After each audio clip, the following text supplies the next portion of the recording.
மாணவர்கள் எவரும் போதைக்கு அடிமையாகாதீர்கள். அடிமையானவர்கள் மீண்டதாக சரித்திரமில்லை. எனவே உங்களையும் சமூகத்தையும் பாதுகாத்துக் கொள்ளுங்கள். உங்கள் நலன் கருதி கல்வி டிவி. அனைத்து மாணவர்களுக்கும் மதிய நேர வணக்கங்கள். இன்றைய இந்த வகுப்பில் 2022ஆம் ஆண்டு நடைபெற்ற கல்வி பொதுத்தர சாதாரண பரீட்சையினுடைய அந்த வினாக்கள் சம்பந்தமான அந்த விடைகளும் அது சம்பந்தமான ஏனைய கேள்விகளையும் நாங்கள் என்ன செய்யும் என்றால் பார்த்து கொள்ள வேண்டிய தேவைப்பாடு இருக்கின்றது. அந்த வகையில் பார்த்தீங்கன்னா ஒரு கல்வி பொதுத்தர சாதாரண பரீட்சையில் பகுதி 1, பகுதி 2, பகுதி 3 சொல்கிற 3 பகுதிகள் உள்ளடங்கி காணப்படும். பகுதி 1, பகுதி 2, பகுதி 3 சொல்கிற 3 பகுதிகள் அந்த இதில் என்ன செய்யணும் அந்த பரீட்சையில் உள்ளடங்கி காணப்படும். அந்த வகையில் பார்த்தீங்கன்னா பகுதி 3 என்பது அதில் வருகிற இலக்கிய தொகுப்பு விடயங்களை அடிப்படையாக கொண்டதாகவே காணப்பட்டு கொள்ளும். அதாவது பகுதி 3 சொல்லுகிற அந்த விடயம் இலக்கிய தொகுப்பு என்று சொல்லப்படுகின்ற ஒரு பாட புத்தகத்தை அடிப்படையாக கொண்டு அதில் வரக்கூடிய அந்த விடயங்களை உள்ளடக்கியதாகவே என்ன செய்ய வேண்டாம் காணப்படும். இதில் தேர்ட் பார்ட்டுக்கு எத்தனை புள்ளிகள் என்றால் அதாவது 80 புள்ளிகள் தேர்ட் பார்ட்டுக்கு வழங்கப்படும். பகுதி 3க்கு 80 புள்ளிகள், பகுதி 2க்கு 80 புள்ளிகள், 80 160, பகுதி 1க்கு 40 புள்ளிகளாக 160 40 200 புள்ளிகள். அந்த 200 புள்ளிகளை 2ஆல் பிரிக்கின்ற பொழுது அது 100 புள்ளிகளுக்குரிய அந்த புள்ளியாக மாற்றமடையும்.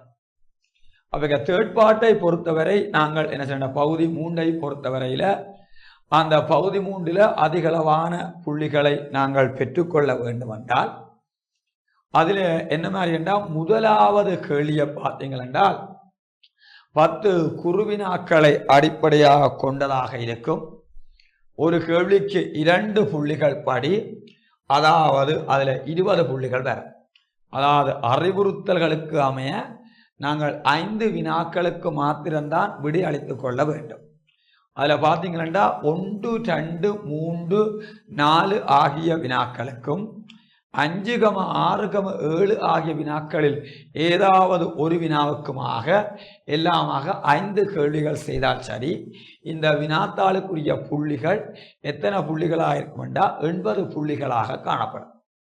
அதில் பார்த்தீங்கன்னா முதல் 10 கேள்வி 1க்கு 2 புள்ளிப்படி எத்தனை புள்ளிகள் வரும் என்றால் அதாவது 1க்கு 2 புள்ளிப்படி 10 கேள்விக்கும் 20 புள்ளிகள் வரும். பிறகு இஞ்சால பார்த்தீங்களா பின்வரும் செய்யுட் பகுதிகளையும் உரைப்பகுதிகளை வாசித்து அவற்றின் கீழ் தரப்பட்ட வினாக்களுக்கு விடை தருகின்றன. அதாவது 3 பாட்டு வரும். அங்கால 2 உரைநடை பகுதி வரும். அப்போ 1க்கு 4 புள்ளிப்படி 4, 5, 20 புள்ளிகள் வரும். 3ஆவதுல கட்டுரை கேள்வியில் 15 புள்ளி இருக்குது. அதே மாதிரி 4ஆவதுலையும் கட்டுரை கேள்வியில் 15 புள்ளிகள். 5, 6, 7 கேள்வியில் ஒரு கேள்வி நாங்கள் செய்து கொள்ள வேண்டிய தேவைப்பாடு இருக்குது. எல்லாமாக 5 வினாக்கள் மாத்திரம் நாங்கள் விடையளித்து கொள்ள வேண்டிய ஒரு பிரதானமான தேவைப்பாடு அதாவது இருக்கிறது. அதாவது பிரதானமான தேவைப்பாடு எங்களுக்கு என்ன செய்யறா உள்ளடங்கி இருக்கு சொல்றத விளங்கும். அதாவது 5 வினாக்களுக்கு மட்டும்தான் நாங்கள் என்ன செய்யணும் என்றால் விடை அளித்து கொள்ள வேண்டிய தேவைப்பாடு இருக்கிறது. முதல் குறுவினாக்கள் 10 கேள்வி வரும். 1க்கு 2 புள்ளி பாதி 20 புள்ளிகள் வரும். பிறகு 3 பாட்டு வரும். 3 பாட்டு பிறகு 2 உரைநடை பகுதிகள் 1க்கு 4 புள்ளிப்படி 3 பாட்டு 2 5 வரும். 4, 5, 20. பிறகு இஞ்சால கட்டுரை கேள்விகள் 3 கட்டுரை கேள்விகளுக்கு நாங்கள் விடை அளித்தால் அங்கு போதுமானதாக இருக்கும். அப்போ இதில் பார்த்தீங்கன்னா சுருக்கமான விடை எழுதுக என்று சொல்லி போட்டு முதலாவது கேள்வி போட்டிருக்கிறான். 8 ஆணும் இரவாது தானிதழ் எத்துணையும் ஆற்றலின் இது. அவை இது எதில் வார பகுதி என்றால் 10ஆம் ஆண்டில் நீதி பாடல்கள் என்று சொல்லப்படுகின்ற ஒரு பிரதானமான ஒரு பாடப்பகுதி இருக்குது. 10ஆம் ஆண்டின் முதலாவது பாடமே நீதி பாடல்கள். அந்த நீதி பாடல்களில் இனியவை 40 என்று சொல்லப்படுகின்ற ஒரு இலக்கியம் இருக்குது. அது சங்கம் மருவிய காலத்தில் தோற்றம் பெற்றதாக சொல்லப்படுகிறது. பூதம் சேந்தனார் அந்த நூலின் ஆசிரியராக சொல்லப்படுகிறது. அதில் 40 வெண்பாக்கள் காணப்படுவதாகவும் குறிப்பிடப்படுகின்றது. அந்த வகையில் அதில் வார பாட்டு என்ன பாட்டுண்டால், கற்றார் முன் கல்வியுரைத்தல் மிக இனிதே, மிக்காரச் செய்தல் மிகமான முன்னினிதே, எட்டுணை யானும் இடவாது தானிதழ் எத்துணையும் ஆற்றலில். இதுதான் இந்த பாடல். அதாவது கற்றார் முன் கல்வியுரைத்தல் மிக இனிதே, மிக்காரச் செய்தல் மிகமான முன்னினிதே, எட்டுணை யானும் இடவாது தானிதழ் எத்துணையும் ஆற்றலினிது. அதாவது இதில் சொல்லப்படுகிறது, கற்றார் முன் கல்வி உரைத்தல் மிக இனிதே. கல்வி கற்றவர்களின் முன்பாக தான் கற்ற கல்வியை எடுத்துரைத்தல் மிகவும் சிறப்புக்குரியதாக சொல்லப்படுது. கல்வி கற்றவர்களின் முன்பாக தான் கற்ற கல்வியை எடுத்துரைத்தல் மிகவும் சிறப்புக்குரியது. அடுத்த சொல்லப்படுது, மிக்காரச் செய்தல் மிகமான முன்னினிதே. அறிவினை உடையவர்களிடம் சேர்ந்து கொள்வது முன்பு கூறியதை விட அதனிலும் இனிதான என சொல்லப்படுது. அறிவினை உடையவர்களிடம் சேர்ந்து கொள்ளுதல் முன்பு கூறியதை விட மிகவும் இனிதானது என சொல்லப்படுது. அடுத்தது சொல்லப்படுகிறது, அதாவது எட்டுணை அண்டா எள் அளவும், அதாவது எள் அளவு கூட பிறரிடமிருந்து நாங்கள் பெற்றுக்கொள்ளாது, எள்ளளவு கூட யானுமண்டா நானும் பிறரிடமிருந்து யாசித்து பெற்றுக்கொள்ளாது, அவர்களுக்கு இயன்ற வரையில கொடுத்தல், எத்துணையண்டா எல்லா வகையிலும் ஆற்றல் பொருந்திய இனிமையான செயல்கள் என்று குறிப்பிடப்படுகிறது. சொல்ற அர்த்தத்தை விளங்கணும். கல்வி கற்றவர்களின் முன்பாக தான் கற்ற கல்வியை எடுத்து கூறல் மிகவும் இனியது. அடுத்தது, அறிவினை உடையவர்களிடம் சேர்ந்து கொள்வது முன்பு கூறியதை விட இனிதானது என சொல்லப்படுகிறது. பிறரிடமிருந்து எள்ளளவு கூட நாங்கள் என்ன செய்யாதண்டா பெற்றுக்கொள்ளாது, பிறரிடமிருந்து எள்ளளவு கூட என்ன செய்யாண்டா பெற்றுக்கொள்ளாது, அவர்களுக்கு ஈதலண்டால் அவர்களுக்கு கொடுத்தல் எல்லா வகையிலும் ஆற்றல் பொருந்திய இனிமையான செயல்கள் ஆகும் என்று குறிப்பிடப்படுகிறது. இது எதில் என்றால் நீதி பாடல்ல வருகின்ற, அதாவது இனியவை 40 என்று சொல்லப்படுகின்ற அந்த இலக்கியத்திலிருந்து எடுக்கப்பட்ட ஒரு பாடலை அடிப்படையாக கொண்டு 2022 ஆண்டு வந்திருக்கின்ற என்னவாயிருக்கின்றால் கேள்வியாக இருக்கு. 2022 ஆண்டு நடைபெற்ற அந்த ஓயல் பரீட்சையில் வந்த தேர்ட் பார்ட்டில் வந்த முதலாவது கேள்வி, எட்டுணையானும் இடவாது தானிதழ் எத்துணையும் ஆற்றலின் இது. அதை கேட்ட கேள்வி என்னென்றால், எட்டுணி அண்டா எள்ளளவு கூட ஜானும் இடவாதண்டா பிறரிடமிருந்து யாசித்து பெறாது, தான் ஈதலண்டா தான் அவர்களுக்கு கொடுத்தல், எத்துணி அண்டா எல்லா வகையிலும் ஆற்றல் இனிதண்டால் ஆற்றல் பொருந்திய இனிமையான செயல்களாக இருக்கும். எட்டுணி அண்டா எட்டுணை என்பதை பிரித்தெழுதுக. அதாவது எள் சக துணை என்பது சரியாக இருக்கும். எட்டுணையை பிரித்தால் எள் சக துணை என்பது மிகவும் பொருத்தமாக இருக்கும். ஏனென்றால், அதாவது கல்வி கற்றவர்களின் முன்பாக தான் கற்ற கல்வியை எடுத்து குரல் மிகவும் இனியது.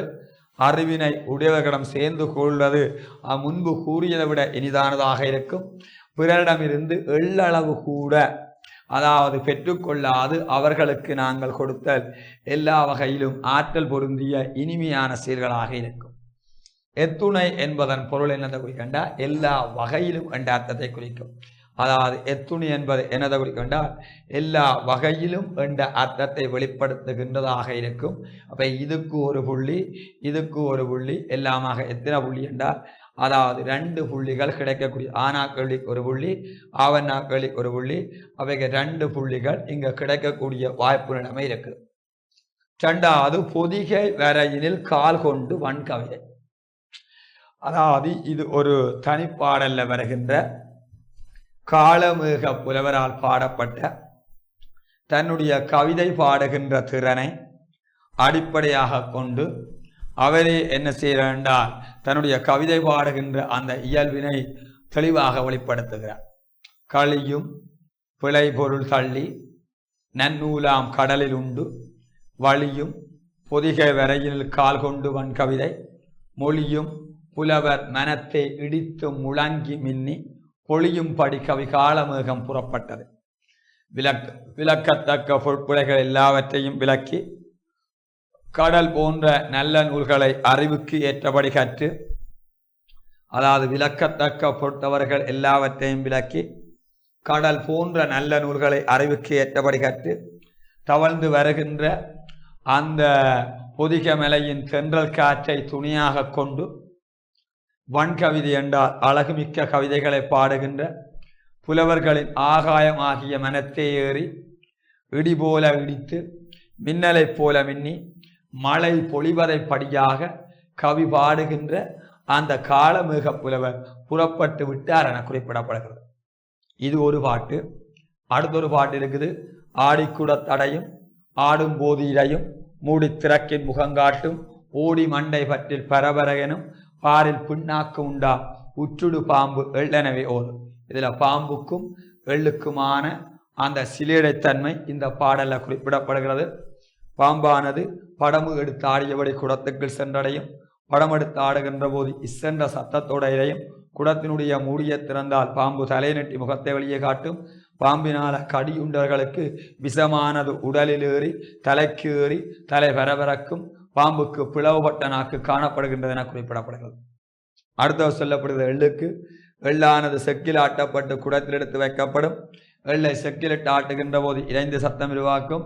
அதாவது எள்ளினுடைய அந்த குடத்தினுடைய மூடியை திறந்தால் நல்லெண்ணெயில் எமது முகமானது காட்டப்படும். அடுத்த சொல்லப்படுகிறது, அதாவது நல்லெண்ணெயை நாங்கள் தலையில பூசுகிற போது அல்லது தடவுகின்ற பொழுது தலை பரபர என்ற ஒரு குளிர்ச்சி தன்மையை அடையும் என்று சொல்லப்படுகிறது. அடுத்தது சொல்லப்படுகிறது, எள்ளினுடைய இறுதி வடிவமாக விளங்குவது பின்னாக்க அமையும் ஆடு மாடுகள் என்பவற்றுக்கு வைக்கப்படுகிற தீவனம் என்று குறிப்பிடப்படுகிறது. கேட்ட கேள்வி என்னென்றால், உங்களுக்கு அது முதலாவது பாடலை அடிப்படையாக கொண்டு வருகிறது. களியும் பிழைபொருள் தள்ளி நன்னூலாம் கடலில் உண்டு வழியும் பொதிக வரையில் கால் கொண்டு வன்கவிதை மொழியும் புலவர் மனத்தை இடித்து முழங்கி மின்னி பொழியும் படி கவி காலமேகம் புறப்பட்டது. பொதிகை என்பது யாது என்றால், பொதிகை என்பது ஒரு மலை என்பதை குறிக்கிறது. பொதிகை என்பது யாதென்றால், அதாவது மலை என்னுடைய பெயர் தான் பொதிகை என்று சொல்லப்படுகிறது. அகத்திய மாமுனிவர் தங்கியிருந்த ஒரு மலையாக குறிப்பிடப்படுகிற மலை என்ன மலையாக இருக்க வேண்டால் பொதிகை மலை என்று சொல்லப்படுகிறது. சங்க காலத்தில் வாழ்ந்த ஒரு புலவர்களில் அகத்தியர் என்று ஒரு ஆளை நாம் குறிப்பிடுகிறோம். அவரால் எழுதப்பட்ட இலக்கண நூலுக்கு பேர் அகத்தியம் என்று சொல்லப்படுகிறது. சங்க காலத்தில் வாழ்ந்த அகத்தியர் அதாவது பொதிகை மலையிலே தங்கியிருந்ததாக குறிப்பிடப்படுகிறது. பொதிகை என்பது யாது என்றா என்னத்தை குறிக்கிறதா? மலை என்பதை குறிக்கிறது. கால் கொண்டு என்பதை விளக்குக. அதாவது பொதிகை மலையிலில் கால் கொண்டால் காற்றினை துணை ஆக கொண்டு. கால் கொண்டா என்னத்தை குறிக்கிறென்றால், அந்த பொதிகை மலையிலிருந்து வருகின்ற அந்த கால் என்பதன் அர்த்தம் என்னென்றால் காற்றினை துணியாக கொண்டு. ஏன் அகத்திய மாமுனிவர் ஒரு தமிழுக்கு சிறப்பு அளப்பெரிய பணிகளை ஆற்றியுள்ளார். அந்த அகத்திய மாமுனிவர் தங்கியிருந்த அந்த மலைக்கு பேர் பொதிகை மலை. அந்த பொதிகை மலையிலிருந்து வருகின்ற அந்த காற்றை நாங்கள் துணியாக கொண்டு என்று சொல்லப்படுகிறது. இதனூடாக என்ன வெளிப்படுத்தப்படுது என்றால், அதாவது அவர் இருந்த மலை என்றபடியால் அந்த மலையில இருந்து வருகின்ற அந்த காற்றும் தமிழ் தன்மை உடைய தமிழ் வாசனையை உடைய ஒரு தன்மையாக இலக்கும் என்பது இந்த வரியின் ஊடாக வெளிப்படுத்தப்படுகிற ஒரு செய்தியாக இருக்கின்றோம். அடுத்தது சொல்லப்படுகிறது என்னென்றா ஞாபகப்படுத்துங்கோ.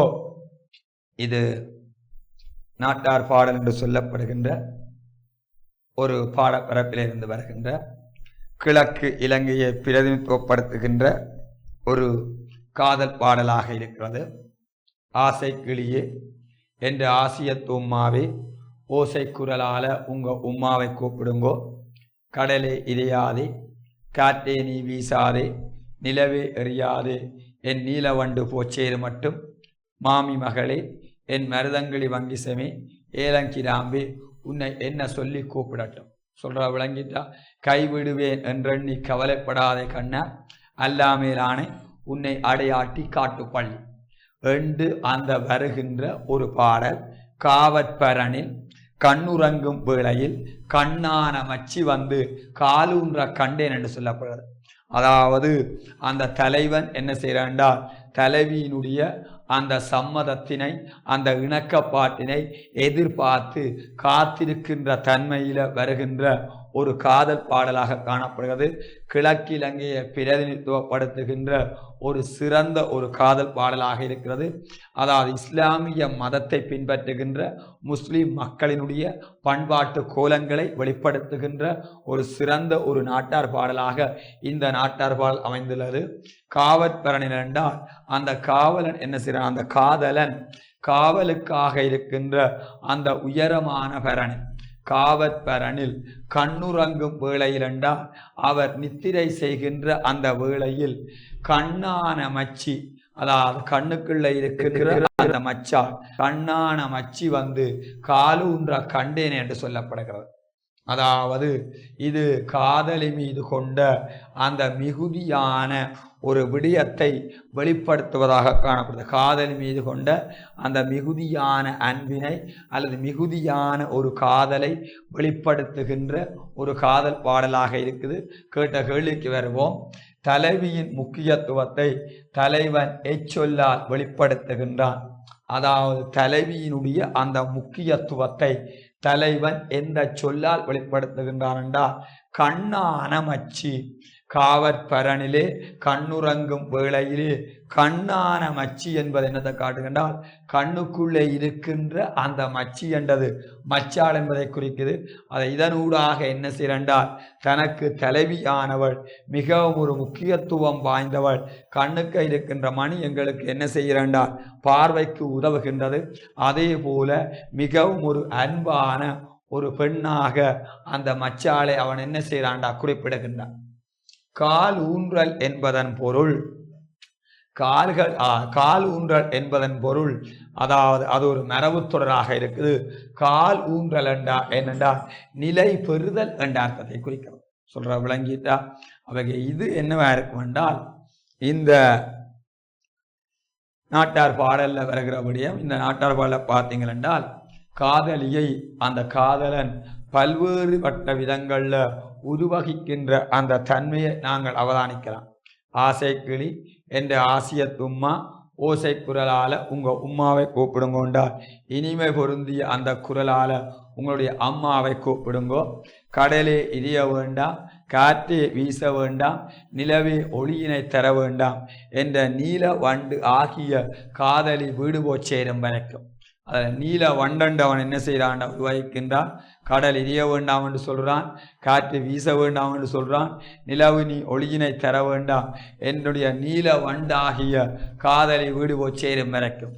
மாமி மகளே என் மருதங்களி வங்கிசமே ஏலங்கராம்பே உன்னை என்ன சொல்லி கூப்பிடட்டும். அதாவது மாமி அத்தையினுடைய மகளே, என்னுடைய மருத நிலத்திலே இருக்கின்ற கிளி போன்ற நெருக்கமான குடும்ப உறவு பெண்ணே. அடுத்தது வாசனை திரவியங்கள் உன்னை ஏலக்காய் என்று சொல்றதா அல்லது கராம்பு என்று சொல்றதா, எவ்வாறு சொல்லி உன்னை அழைப்பது. கைவிடுவேன் என்று எண்ணி கவலைப்பட வேண்டாம் கண்மணியே, உன்னை காதலித்து உன்னை நீங்கி விடுவேன் என்று எண்ணி கவலைப்பட வேண்டாம் கண்மணியே. இதை இறைவனாகிய அல்லாவின் மீது ஆணையாக சொல்லுகின்றேன். உன்னை அடையாட்டி என்றால் உன்னை திருமணம் செய்யாவிடில் என்னுடைய உடலிலிருந்து உயிர் பிரிந்து காட்டுப்பள்ளி என்று சொல்லப்படுகிற மயானத்திற்கு உடல் எடுத்து செல்லப்படும். சீனத்து செப்பே, சீன நாட்டிலிருந்து வந்த செப்பே, என் சிங்கார பூ நிலவே என்றால் என்னுடைய அழகான பூத்த நிலவே, வானத்தை பார்த்தென்றால் ஆகாயத்தை பார்த்து மச்சால் நீ என்னத்திற்காக வாடுகின்றாய், என்ன காரணத்திற்காக அல்லது என்னத்திற்காக வாடுகிறாய். ஓதி படிச்சென்றால் நன்றாக படித்து நன்றாக திருக்குர்ஆன் முதலிய அந்த புனித நூல்களை படித்து ஊரிலே உள்ளவர்கள் புகழும்படி வாழ்ந்தாலும், ஊரிலே உள்ள மனிதர்கள் உன்னை புகழும்படி வாழ்ந்தாலும், ஏழைக்கு செய்தீங்க என்றால் ஏழை பெண்ணை காதலித்து அந்த ஏமாற்றுகின்ற அந்த தீமையான வேலையை அல்லாஹ் என்று சொல்லப்படுகிற இறைவன் ஒரு எள்ளளவும் கூட வந்தால் ஒரு சிறிதளவும் கூட ஏற்றுக்கொள்ள மாட்டார். காவற்பரனிலே காவலுக்காக இருக்கின்ற அந்த உயரமான வேளையில் கண்ணுறங்குகின்ற வேளையிலே அந்த நித்திரை செய்கின்ற வேளையிலே கண்ணான மச்சி வந்து கண்ணான மச்சி என்றா கண்ணுக்குள்ள இருக்கின்ற அந்த மச்சால் வந்து கால் ஊன்ற கண்டேன் என்றா எனக்கு பக்கத்தில் நிலைபேறாக நிற்பதாக நான் கனவு கண்டேன். காசு தரட்டோ மச்சி, அதாவது காசு தரட்டோ, கதைத்து கொண்டு இருப்பதற்காக நான் வரட்டோ, யாரையாவது தூதாக அனுப்பட்டோ, தூது வர காட்டட்டோ, இப்போ சொல்கிளியே உன் சம்மதத்தை.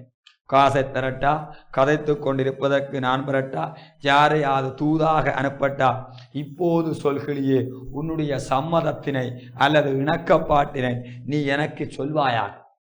ஒரு காதலன் தன்னுடைய காதலியிடம் பார்த்து அவளுடைய சம்மதத்தினை எதிர்பார்க்கின்ற அந்த தன்மையில் வருகின்ற ஒரு காதல் பாடலாக இருக்குது.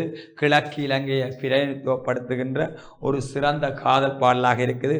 இஸ்லாமிய மதத்தை பின்பற்றுகின்ற அதாவது முஸ்லீம் மக்களினுடைய வாழ்வியலை சொல்லுகின்ற பாடலாக இருக்குது. இதில் 4 பாடல்கள் இருக்குது. ஒரு பாடல் இது இந்த பாடல். அடுத்தது ஒரு பாட்டு இருக்குது, ஏற்பாடல் என்ற ஒரு பாட்டு இருக்குது.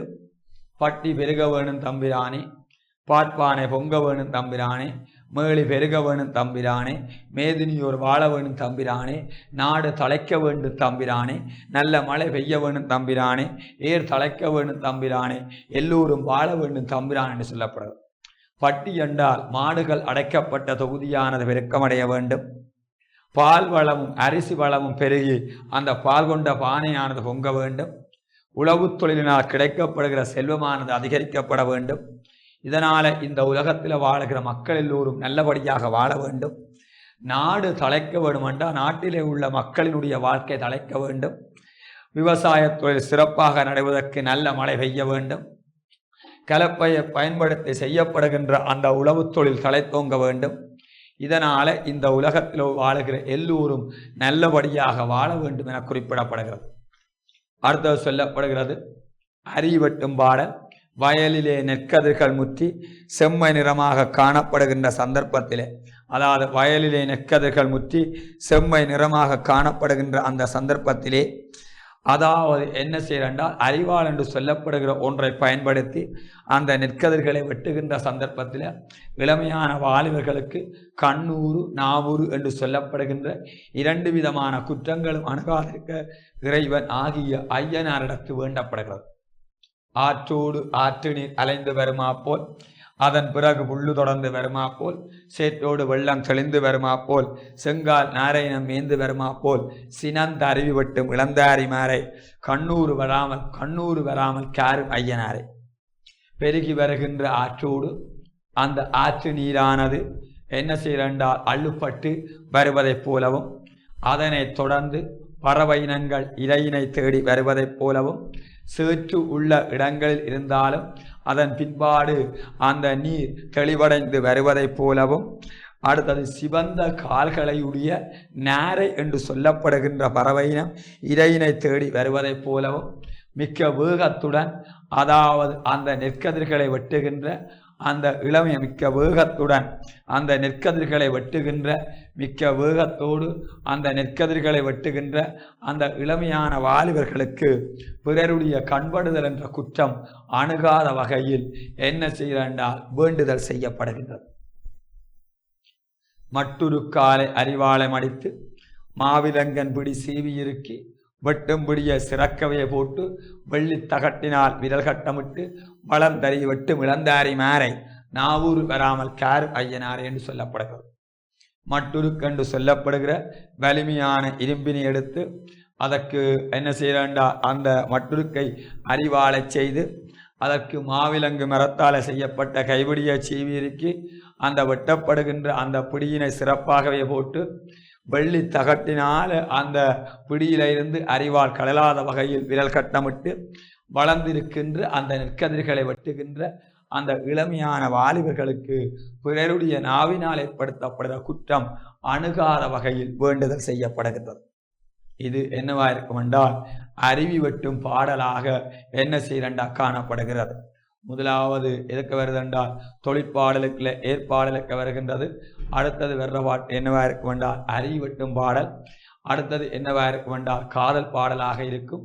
அடுத்தது ஒரு பாடலாக இருக்கும் மீனவர் பாடல் என்று சொல்லப்படுகின்ற ஒரு பாடலும் என்ன செய்யறால் இந்த பாடப்பிறப்பில் உள்ளடங்கி இருப்பதை நாங்கள் என்ன செய்யலாம் என்றால் அவதானித்துக் கொள்ளலாம். இதில் உங்களுக்கு வந்தது நாட்டார் பாடலில் எந்த பாடல் என்றால் காதல் பாடலை அடிப்படையாக கொண்டு காவற்பரனில் கண்ணுறங்கும் வேளையில் கண்ணான மச்சி வந்து காலூன்ற கண்டேன் என்று சொல்லப்படுகின்ற அந்த 4வது பாடலை அடிப்படையாக கொண்டு வந்ததாக இருக்கும். அடுத்தது மீனவர் பாடல் வானம் முட்டை ஏலேலோ நிற்கின்றேனே ஐலச ஓடி ஓடி ஏலேலோ இழுக்க வேணும் ஐலச மண்ணை நம்பி ஏலேலோ மரம் இருக்கு ஐலச மரத்தை நம்பி ஏலேலோ கிளை இருக்கு ஐலச கிளிய நம்பி ஏலேலோ இலை இருக்கு ஐலச இலைய நம்பி ஏலேலோ பூவிருக்கு ஐலச பூவை நம்பி ஏலேலோ பிஞ்சிருக்கு ஐலச பிஞ்ச நம்பி ஏலேலோ காயிருக்கு ஐலச காய நம்பி ஏலேலோ அங்கால பழம் இருக்கு ஐலச பழத்தை நம்பி ஏலேலோ நான் இருக்கிறேன் ஐலச உன்னை நம்பி ஏலேலோ நான் இருக்கிறேன் உச்சி வெயில் ஏலேலோ உருகின்றேன் ஐலச உள்ளம் மட்டும் ஏலேலோ உன்னிடமே ஐலச. இது என்னத்தை காட்டுதென்றால் அதாவது அவர்களுடைய மீனவர் பாடல் என்பதை வெளிப்படுத்துகின்ற ஒரு வகையான பாடல். அதாவது ஏலேலோ ஐலசா என்று சொல்லப்படுகின்ற அதாவது அந்த சொற்கள் வர்றபடியால இது ஒரு மீனவர் பாடல் என்பதை நாங்கள் என்ன செய்யண்டால் தெளிவான முறையில் விளங்கிக் கொள்ளக்கூடிய அந்த வாய்ப்புகள் காணப்படுகின்றன. அடுத்த கேள்வி பாருங்கோ, சினிமா மொழி. இது எது நல்ல சினிமா என்று சொல்லப்படுகிற சூனா தியடோர் பாஸ்கரன் என்பவரால் எழுதப்பட்ட ஒரு கட்டுரை பகுதியை அடிப்படையாக கொண்டு அதிலே வரக்கூடிய அந்த விடயங்களை அடிப்படையாக கொண்டு சூனா தியடோர் பாஸ்கரன் எழுதிய எது நல்ல சினிமா என்று சொல்லப்படுகின்ற அந்த கட்டுரை பகுதி அவர் எழுதிய தமிழ் சினிமாவின் முகங்கள் 1998 ஆண்டு வெளிப்பட்ட அந்த நூலில் இடம்பெறுகின்ற ஒரு கட்டுரை பகுதி தான் எது நல்ல சினிமா என்றது. அந்த பாடத்தை அடிப்படையாக கொண்டுதான் 4வது கேள்வி வந்திருக்குது.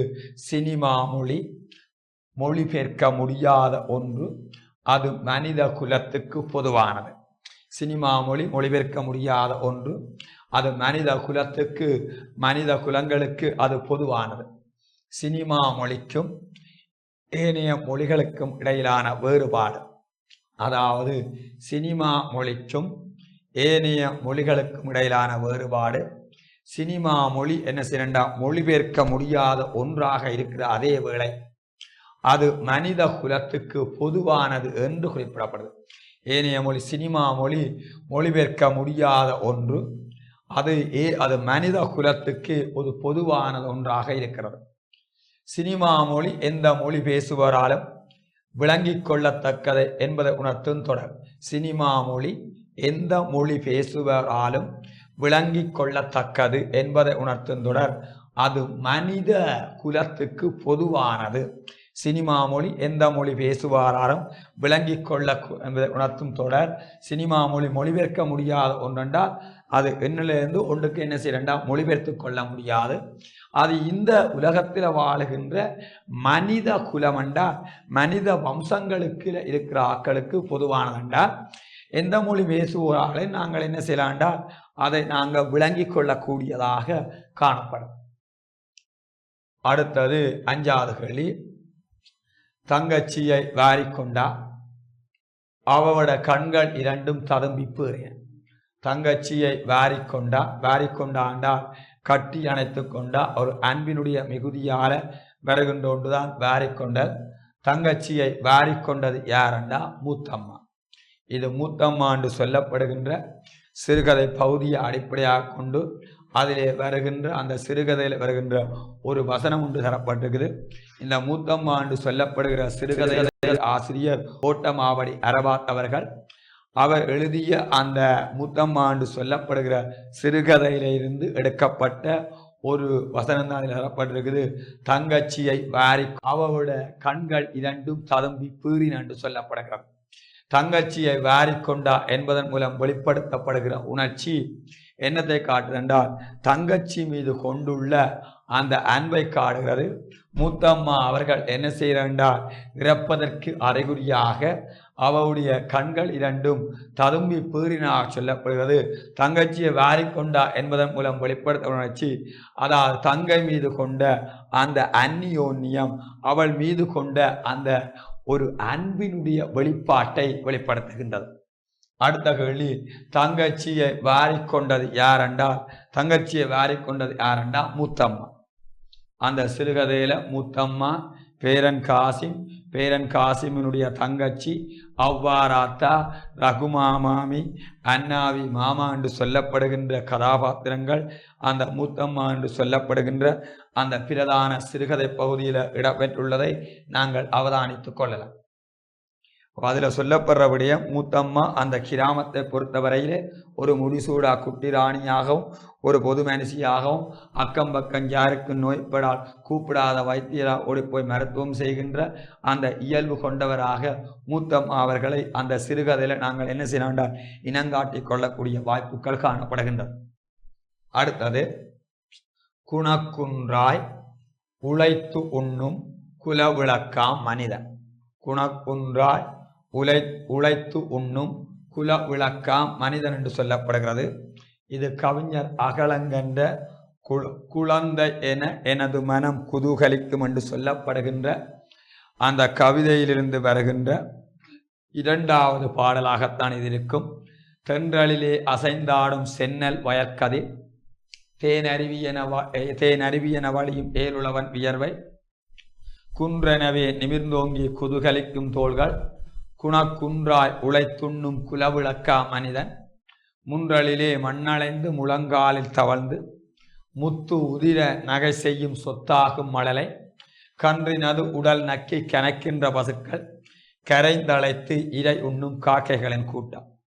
அதாவது தென்றல் காற்றிலே அசைந்தாடுகின்ற செம்மையுடைய நெற்பயிரை கொண்ட வயல் உள்ள கதைகள், தேனருவியை போல வழிந்தோடுகின்ற கலப்பையை வைத்து உழவுத் தொழிலை மேற்கொள்ளுகின்ற அந்த உழவனுடைய வியர்வை, அடுத்தது மலை போன்று நிமிர்ந்தோங்கி பறந்துபட்டிருக்கின்ற அந்த உழவனுடைய தோள்கள், குணக்குன்றாக உழைத்து உண்ணுகின்ற அந்த குல விளக்காகிய மனிதன், முற்றத்திலே மண்ணை அலைந்து சிறிய முழங்கால்களினால் தவழ்ந்து முத்துக்கள் சொரிவதைப் போன்று புன்னகை செய்கின்ற சொத்தாகிய மழலை, கன்றினது உடலை நக்கி ஒலி எழுப்புகின்ற அந்த தாய்ப்பசுக்கள், கரைந்து அழைத்து அந்த இறையினை உண்ணுகின்ற அந்த காகங்களினுடைய கூட்டம் என்று சொல்லப்படுகின்றது.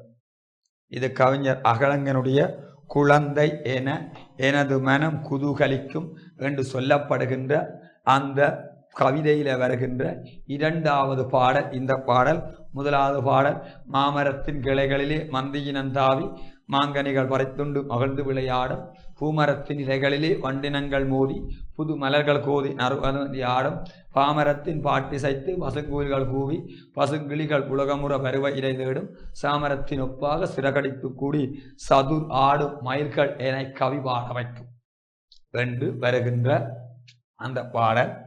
அதில் கேட்ட கேள்வி ஏனென்றால், இங்கு மனிதனின் சிறந்த செயல்களாக கூறப்படுவது யார்? அதாவது மனிதன் செயல்கள் என்னென்றால், அவன் உழைப்பை நம்புகின்ற ஒரு இயல்பினை உடையவன். அதாவது குணக்குன்றாக உழைத்து உண்ணுகின்ற அந்த உழைப்பின் மீது நம்பிக்கை கொண்ட ஒரு விவசாய பெருமகனாக இருக்கின்றான். அடுத்தது குலவிளக்கு போன்ற மனிதன் என சொல்லப்படுது. குலவிளக்கு என்பது உருவகணி, குலவிளக்கா மனிதன் என்பது உவமையணி. குலவிளக்கு போன்ற அந்த மனிதன் என்று சொல்லப்படுது. உண்மையின்படி சத்தியத்தின்படி உழைத்து உண்ணுகின்ற அந்த சிறந்த பண்பினை உடைய ஒரு மனிதனாக இந்த கவிதையில மனிதன் குறிப்பிடப்படுகின்றான்.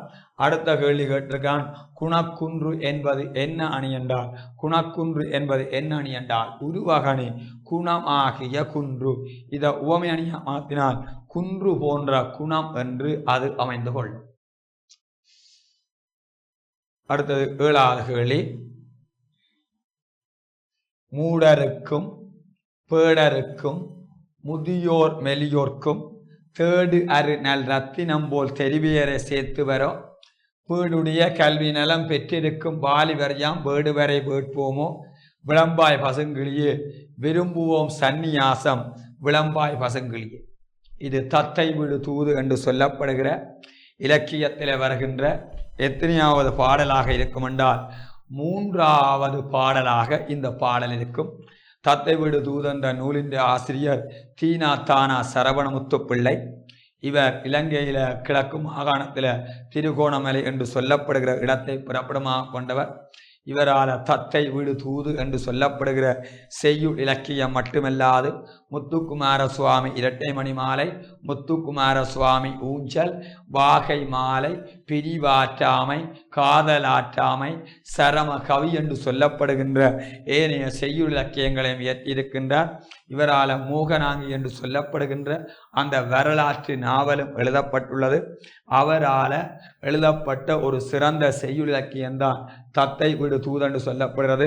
காதலித்து தோல்வியடைந்த ஒரு காதலன் தன்னுடைய காதலியிடத்து கிளியினை தூது விடுகின்ற பாங்கில், தத்தை என்றா கிளியினை தூது விடுகின்ற பாங்கில் பாடப்பட்ட ஒரு இலக்கியம்தான் எதாயிருக்கும் என்றால் தத்தை வீடு தூது. அதில் 33 செய்யுட்கள் காணப்படுகிறது. அதிலிருந்து தேர்ந்தெடுக்கப்பட்ட 14 செய்யுட்கள் இங்கே உங்களுடைய தரம் 11 பாடத்திட்டத்தில் உள்ளடங்கி இருக்குது. இதிலே தரப்பட்ட பாடல் எத்தனையாவது பாடலாக இருக்கின்றால் 3வது செய்யுளாக இருக்குது. மூடருக்கும் பேடருக்கும் முதியோர் மெலியோர்க்கு தேடுகர் நல் ரத்தினம் போல் தெரிவியரை சேர்த்து வரும். அதாவது முட்டாளுக்கும், பேடரெண்டால் அறியாமை உடையவருக்கும், முதியோரெண்டால் வயோதிபருக்கும், மெலியோரெண்டால் எளியோருக்கும் தேடுவதற்கு அரிய நல்ல ரத்தினத்தை போன்ற பெண்களை திருமணம் முடித்து வைப்பார்களாம். பெருமையினையுடைய பீடுடையவண்டா என்னண்டா பெருமையினையுடைய, கல்வியினுடைய நலமண்டா கல்வியினுடைய நன்மையை பெற்றிருக்கின்ற இளமையான வாலிபர்கள் யாம். அதாவது பெருமையினையுடைய கல்வியின் நன்மையை பெற்றிருக்கின்ற இளமையான வாலிபர்கள் யாம். அதாவது வேடு வரை வேட்போம் என்றால் கல்வி அறிவு அற்ற பெண்களை நாங்கள் விரும்புவோமோ அவ்வாறு எங்களுக்கு அதாவது பெண் கிடைக்கவில்லை என்றால் நாங்கள் என்ன செய்வோம் என்றால் துறவு வாழ்க்கையை அல்லது சந்நியாச வாழ்க்கையை வாழ்வோம் என்று காதலன் குறிப்பிடுவதாக தத்தை வீடு தூதில் 3வது பாடலில் சொல்லப்பட்டிருக்கு. மூடருக்கும் பேடருக்கும் முதியோர் மெலியோர்க்கு தேடு அருநல் ரத்தினம் போல் தெரிவியரை சேர்த்து வரோ பீடுடைய கல்வி நலம் பெற்றிருக்கும் வாலிபர் யாம். வீடு வரை வேட்போமோ விளம்பாய் பசுங்கிளியே என்று சொல்லப்படுகின்ற அந்த 3வது பாடலை அடிப்படையாக கொண்டு வந்த கேள்வி பேடர் என குறிப்பிடப்படுது அறியாமையுடையோ. இங்கு பெண்கள் எவ்வாறு சிறப்பிக்கப்படுகின்றால் தேடுவதற்கரிய நல்ல ரத்தினத்தை போன்ற பெண்கள் என சிறப்பிக்கப்படுகிறார்கள். உவமை அணியின் வாயிலாக அவர்களுடைய சிறப்புத்தன்மை வெளிப்படுத்தப்பட்டுள்ளது. இன்றைக்கு இவ்வளா பகுதியுடனும் இந்த வகுப்பினை பூரணப்படுத்துகிறேன். மீண்டும் அடுத்த வகுப்பில் சந்தித்துக் கொள்ளலாம் என கூறி உங்களிடமிருந்து விடைபெற்றுக் கொள்கிறேன். நன்றி, வணக்கம். கல்வி டிவியில் புத்தம்புது நிகழ்ச்சிகளை உடனுக்குடன் பார்த்து மகிழ எமது Facebook மற்றும் YouTube பக்கத்தை லைக் செய்யுங்கள்.